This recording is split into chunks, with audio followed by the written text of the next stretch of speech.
Excited na ibinalita ni megastar Sharon Cuneta ang good news tungkol sa pagbabalik niya sa telebisyon very soon.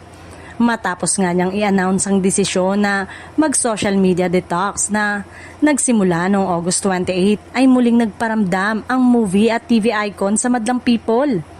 Nitong nagdaang September 15 ay nagpost uli si Ate Shawi sa Instagram ng mensahe para sa lahat ng kanyang fans at supporters na naghihintay sa pagbabalik niya sa social media.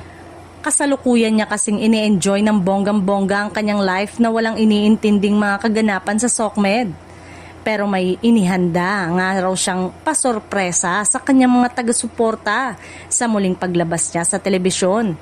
Wala namang nabanggit si Mega kung kailan siya muling mapapanood sa TV at kung saang network, sa ABS-CBN pa rin ba o sa GMA na o sa TV5 uli.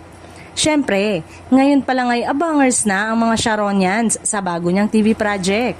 Matatandang ibinalita ni Sharon sa madlang people ang desisyong mag-social media detox muna para mas maalagaan niya ang kanyang sarili.